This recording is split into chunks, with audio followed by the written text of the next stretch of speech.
ओम नमः शिवाय। दोस्तों आपका हमारे चैनल पर स्वागत है। आज का यह कार्यक्रम मिथुन राशि वाले जातकों के लिए बहुत ही महत्वपूर्ण और खास रहने वाला है, क्योंकि ग्रहों के सेनापति मंगल देव 13 मार्च 2023 को अपना राशि परिवर्तन करने जा रहे हैं। तो मंगल के इस राशि परिवर्तन का प्रभाव आपके जीवन पर क्या पड़ने वाला है, इस कार्यक्रम में आज हम चर्चा करने वाले हैं। दोस्तों, यह कार्यक्रम आपके जन्म की राशि चंद्र राशि पर आधारित है। तो चलिए करते हैं शुरुआत। दोस्तों, मंगल ग्रह का सौर मंडल में अपना महत्वपूर्ण स्थान है। मंगल भी धरती को कई सारी आपदाओं से बचाने का कार्य करते हैं। मंगल ग्रह धरती को शनि, राहु और केतु के बुरे प्रभाव से भी बचाता है। मंगल के कारण ही समुद्र में मूंगे की पहाड़ियां जन्म लेती हैं और उसी के कारण प्रकृति में लाल रंग उत्पन्न हुआ है। ठीक इसी प्रकार ज्योतिष शास्त्र में मंगल को ग्रहों का सेनापति कहा जाता है। मंगल मेष और वृश्चिक राशि के स्वामी होते हैं। मंगल मकर राशि में उच्च के, जबकि कर्क राशि में नीच के हो जाते हैं। मंगल को ऊर्जा, शक्ति, साहस, पराक्रम, भाई बहन, सेना, police, army, engineering, medical line, sports, भूमि, संतान उत्पत्ति, कर्ज, वाद विवाद, property dealing, electronic gadgets, BP, पथरी, एलर्जिकल प्रॉब्लम्स, इन सभी चीजों का कारकत्व प्राप्त है। ऐसे में मंगल देव 13 मार्च 2023 से लेकर और 9 मई 2023 तक मिथुन राशि में गोचर करने वाले हैं। तो आइए जानते हैं कि आपके जीवन पर मंगल के इस गोचर का क्या प्रभाव पड़ेगा और उनकी दृष्टियों से आपको कितना लाभ प्राप्त होगा। तो देखिए, मिथुन राशि वालों, यदि हम बात करें आपके लिए मंगल देव की, तो मंगल देव आपके छठे और 11वें भाव के स्वामी बनते हैं। छठवां भाव आपके रोग, ऋण और शत्रु, साथ ही कंपटीशन का होता है। वही आपका 11th हाउस आपके बड़े भाई बहन, आपकी इच्छा, महत्वाकांक्षाएं, जो आप मेहनत कर रहे हैं, कितना लाभ आपको प्राप्त होगा, 11वें भाव से देखा जाता है। और वर्तमान समय में जब मंगल का गोचर आपके लग्न में यानी कि आपके राशि में होगा, तो यहाँ पर मंगल देव आपको कुछ विशेष उपलब्धियां देने का कार्य करेंगे, लेकिन कुछ चीजों में आपको बहुत ज्यादा सतर्कता भी बरतने की आवश्यकता रहने वाली है। मंगल देव के लग्न में आने की वजह से आप देखेंगे, यदि आपकी राशि मिथुन है तो आपके आत्मविश्वास में वृद्धि अवश्य देखने को मिलने वाली है। आप ऊर्जा से भरे हुए रहेंगे, है ना, आप में एनर्जी अच्छी बनी रहेगी। लेकिन जब लग्न के अंदर मंगल देव गोचर बसाएं, और मिथुन राशि वालों, अनुभव में यह भी आता है कि जब मिथुन राशि में मंगल होते हैं तो यह गुस्सा और एग्रेशन को बहुत ज्यादा बढ़ा देते हैं। ऐसी स्थितियों में आपका स्वास्थ्य तो कुल मिलाकर अच्छा रहेगा, लेकिन यदि आपको ब्लड से रिलेटेड कोई इशू है या बीपी वगैरह की समस्या है तो आप अपने गुस्से पर नियंत्रण अवश्य रखें। हालांकि आपको इस गोचर का अच्छा फायदा लेना है, तो आप जितना ज्यादा अपने आप को काम रखेंगे यानी कि शांत रखेंगे, उतना बेहतर आपको मंगल देव यहाँ पर परिणाम देने का कार्य करेंगे। साथ ही अगर देखा जाए तो यहाँ पर वाहन वगैरह आप चलाते हैं तो आवेगित होकर नहीं चलाना है, इस चीज का आपको ध्यान रखना है। हालांकि मंगल देव की जो चौथी दृष्टि है वो आपके 4th हाउस पर पड़ने की वजह से यहाँ पर विशेष उपलब्धियां आपको मिलने वाली हैं। यदि आपकी राशि मिथुन है, काफी लंबे समय से कोई प्रॉपर्टी थी जिसको आप बेचना चाह रहे थे, लेकिन उसका सही मूल्य आपको नहीं मिल पा रहा था, इस गोचर अवधि के दौरान आपको लाभ अवश्य प्राप्त होने वाला है। साथ ही पैतृक संपत्ति से जुड़े मामले हल होंगे और उसमें आपको लाभ भी प्राप्त हो जाएगा।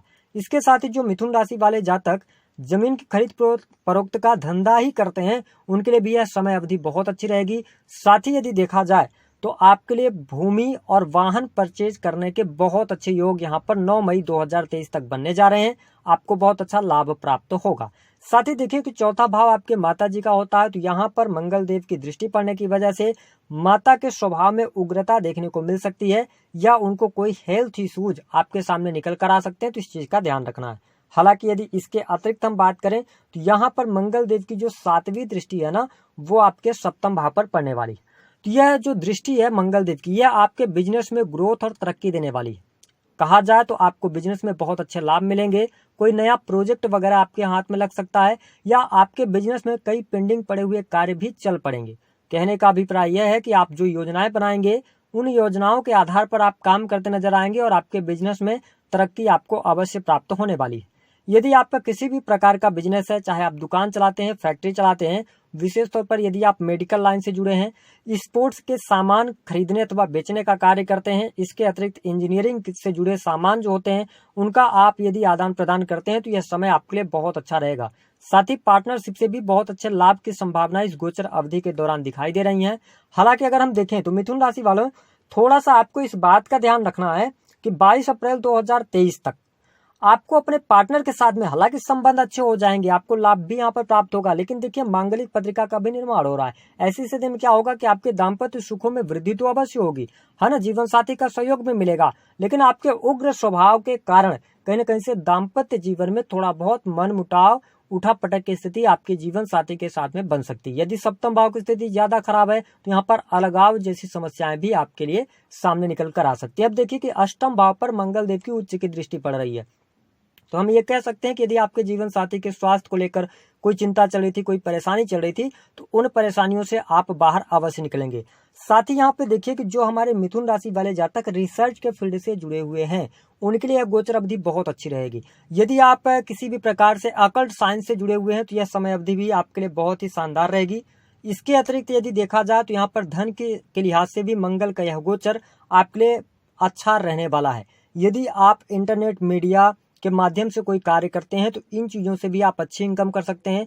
विदेश से जुड़े जातकों के लिए भी यह गोचर अवधि बहुत ही शानदार साबित होने वाली है। इसके साथ में देखें कि यहाँ पर छोटे भाई बहनों को भी आपके लाभ मिलेगा, छोटे भाई बहनों से पूर्ण रूप से सहयोग आपको प्राप्त होने वाला होगा और निश्चित तौर पर निसंदेह आपके धन में अब वृद्धि होने वाली है। आपके बैंक बैलेंस में भी वृद्धि होगी और जो डेली इनकम है आपकी ना, उसमें भी लाभ आपको प्राप्त होता नजर आ रहा है। यदि विदेशी भूमि से जुड़ा हुआ किसी भी प्रकार का आपका पैसा वगैरह अटका हुआ है या विदेश से जुड़े कोई भी काम आपके पेंडिंग है, तो इस समय अवधि के दौरान आपके कार्य अवश्य बनने जा रहे हैं। इसके साथ में यदि देखें तो एक बात का आपको ध्यान यहाँ पर अवश्य रखना चाहिए कि आपको कर्ज लेकर किसी भी प्रकार से कोई कार्य नहीं करना है, अन्यथा इस कर्जे को चुकाने में आपको बहुत ज्यादा प्रॉब्लम्स हो सकती है। साथ ही मिथुन राशि वालों, यदि हम बात करें आपके लिए प्रेम संबंध के मामलों के लिए, तो यह जो गोचर अवधि है यह सामान्य रह सकती है। यदि आप रिलेशनशिप में हैं तो आपका रिलेशनशिप आगे चलता हुआ नजर आएगा, लेकिन उठा पटक की स्थिति आपके प्रेम संबंध में देखने को मिलने वाली है। इसके अतिरिक्त शिक्षा के क्षेत्र के लिहाज से यदि हम देखें तो कुछ खास यहाँ पर आपको लाभ मिलता नजर नहीं आएगा जो हमारे मिथुन राशि वाले जातक हैं, लेकिन ऐसे जातक जो कि आईटी फील्ड, इंजीनियरिंग के फील्ड से, मेडिकल लाइन से जुड़े हुए हैं, उनके लिए यह समय बहुत ही अच्छा रहने वाला है। इस फील्ड से जुड़े जो विद्यार्थी हैं वो अच्छा प्रदर्शन करने में सफल हो जाएंगे। इसके अतिरिक्त बैंकिंग का सेक्टर हो गया, लॉ का फील्ड हो गया, एजुकेशन का फील्ड हो गया, इन सेक्टर्स में आपको अच्छा आप कर सकते हैं। लेकिन इसके अतिरिक्त जो सेक्टर्स हैं उसमें थोड़ा सा आपको संघर्ष के बाद सफलता प्राप्त होती नजर आने वाली है। इसके साथ ही जो आपके एक बात को और ध्यान रखें कि यदि आप मिथुन राशि के जातक हो या जातिका हो, यदि आप अपने वैवाहिक जीवन में जीवन साथी के साथ में किसी भी प्रकार की चीटिंग कर रहे हैं तो मंगल देव की 8वीं दृष्टि जो है वो आपके अष्टम भाव पर पड़ रही है, तो गुप्त रहस्य उजागर हो सकते हैं। ऐसी स्थिति समय अवधि के दौरान बनती हुई नजर आ रही है। लेकिन अगर हमारे हिसाब से देखें तो यह स्थिति ग्रह गोचरी स्थितियों के आधार पर जो प्रेडिक्शन निकलता है तो आपके लिए मंगल का यह गोचर विशेष और शुभ फलदायी रहने वाला है। धन को लेकर, प्रॉपर्टी को लेकर, सुख साधन को लेकर, बिजनेस को लेकर, और साथ ही जो जातक सरकारी क्षेत्र से जुड़े हैं उनके लिए भी यह समय अवधि काफी अच्छी रहेगी। उच्च पदस्थ लोगों के साथ में आपकी मेल मुलाकात हो सकती है। साथ ही जो जातक किसी भी प्रकार से राजनीति से जुड़ाव रखते हैं ना, तो आप बहुत अच्छा प्रदर्शन करने वाले हैं इस समय अवधि के दौरान। अब बात कर लेते हैं कि किन जातकों के जीवन में कई बार संतान की प्राप्ति नहीं होती है या बहुत कम हो जाती है ग्रह गोचरी स्थितियों के आधार पर। देखिए, अगर किसी भी जातक के जन्म पत्रिका का पंचम भाव पीड़ित हो जाए और पंचम भाव का स्वामी अस्त होकर और चला जाए 12वें भाव में, तो हमने यह अनुभव में पाया है कि कई बार जातक को संतान प्राप्ति में बहुत सारी तकलीफें होती हैं। यदि किसी भी जातिका की पत्रिका में मंगल देव की सप्तम, चौथी या 8वीं दृष्टि, कोई भी दृष्टि पंचम भाव पर पड़ जाए और पंचम भाव का स्वामी पीड़ित तो हो जाए, तो ऐसी स्थितियों में भी कई बार संतान उत्पत्ति में बहुत सारी बाधाओं का सामना करना पड़ता है। अब मान लीजिए कि मंगल देव कर्क राशि में बैठकर और पंचम, सप्तम या अष्टम, चतुर्थ और सप्तम और अष्टम दृष्टि अगर पंचम भाव पर डाल दें तो यहाँ पर भी कई बार गर्भ नहीं ठहरता है अथवा मिसकैरेज होने की संभावनाएं बढ़ जाती हैं। तो अगर ऐसी स्थिति है तो मंगल के उपाय करके और इन्हें ठीक किया भी जा सकता है। मंगल के क्या उपाय करने चाहिए मिथुन राशि वालों? सबसे अच्छा उपाय यह रहेगा कि आप हनुमान चालीसा का पाठ करें, क्योंकि आपकी पत्रिका में अभी मांगलिक भी पत्रिका का निर्माण हो रहा है, लग्न में मंगल देव चल रहे हैं, तो यहाँ पे आपको हनुमान चालीसा का पाठ करना चाहिए। हफ्ते में अगर एक बार भी आप कर लेंगे तो काफी हद तक शुभता मिलेगी। दूसरी स्थिति कि जल्दबाजी में आके कोई निर्णय नहीं लेना है, अपने वाणी पर आपको नियंत्रण रखना है। ओवरऑल स्थितियां काफी अच्छी रहेंगी, धन की स्थिति भी बेहतर होती नजर आ रही है। तो दी गई जानकारी पसंद आए तो वीडियो को लाइक करें, चैनल को सब्सक्राइब करें, जितना हो सके शेयर